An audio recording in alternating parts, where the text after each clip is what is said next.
လူတွေသေဆုံးပြီးတဲ့အခါဘာတွေဖြစ်ပြမလဲဆိုတာနဲ့ပတ်သက်ပြီးတော့သိပ္ပံနည်းကျအမြင်တွေရှိတယ်လို့မျိုး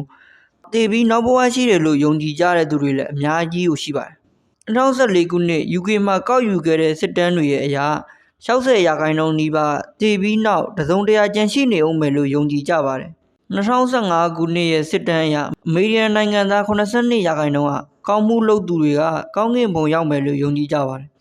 54%ကတော့မကောင်းမှုလုပ်သူတွေကငရဲရောက်မယ်လို့ယုံကြည်ကြပါတယ်ဒါကတော့ကျွန်တော်တို့ဗုဒ္ဓဘာသာနဲ့အတူတူပဲလို့ပြောပါမယ်ကျွန်တော်တို့ဗုဒ္ဓဘာသာမှာဆိုရင်လည်းကောင်းတာလို့ရင်ကောင်းတာဖြစ်မယ်မကောင်းတာလို့ရင်မကောင်းတာခံရမယ်ဆိုတဲ့ယုံကြည်မှုရှိပါတယ်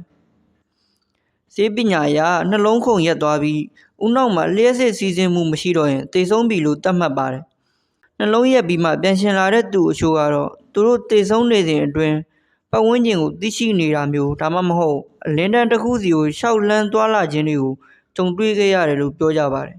သေဆုံးပြီးတဲ့နောက်ကြွက်သားတွေကရော့ရဲလာတဲ့အတွက်ခန္ဓာကိုယ်တွေကအညစ်အကြေးတွေစီးနဲ့ဝမ်းအလိုလိုထွက်ကြလာတတ်ပါတယ်ခန္ဓာကိုယ်တွေကလေတွေအပြင်ကိုထွက်လာတဲ့အခါပါးစပ်ကနေအတန်ထွက်တာမျိုးကြွက်သားတွေတုန်ခါတာမျိုးတွေဖြစ်တတ်ပါတယ်ခန္ဓာကိုယ်ရဲ့အပူချိန်ဟာပတ်ဝန်းကျင်ရဲ့အပူချိန်နဲ့တူသွားတဲ့အထိကိုအေးဆက်လာပါတယ်သေပြီး2နာရီကနေ6နာရီအတွင်းမှာတော့ခန္ဓာကိုယ်ကတောင့်တင်းသွားပါတယ်ပုတ်သိုးဆွေးမိတာနဲ့ပတ်သက်ပြီးတော့ပြောရမယ်ဆိုရင်သွေးလက်ပတ်မှုမရှိတော့တဲ့အတွက်ဆဲတွေပျက်စီးပြီးဘက်တီးရီးယားတွေပွားလာကခန္ဓာကိုယ်စတင်ပုတ်သိုးလာပါတယ်အရေပြားတွေကျုံသွားတဲ့အတွက်စပင်နဲ့လက်သေးတွေရှည်လာသလိုထင်ရတတ်ပါတယ်ဘက်တီးရီးယားတွေကြောင့်အလွန်ဆိုးရတဲ့အနံ့သက်တွေထွက်လာပြီးခန္ဓာကိုယ်အတွင်းငါတွေဟာအရေးပြောကုန်ပါတယ်မြေမမြုပ်ထားဘဲနဲ့ဒီတိုင်းထားမယ်ဆိုရင်တစ်လအတွင်းမှာပဲအင်းဆက်တွေရဲ့စားသောက်မှုကြောင့်အရေးပြောသွားမှာဖြစ်ပါတယ်မြေမြုပ်ထားမယ်ဆိုရင်တော့ရိုးစုပဲကြံဖို့ဆိုရင်တော့10နှစ်လောက်ထိကိုကြာပါတယ်နှစ်ပေါင်း90လောက်ကြာရင်တော့အယိုးတွေပါမြေကြီးဖြစ်ပြောင်းသွားပါလိမ့်မယ်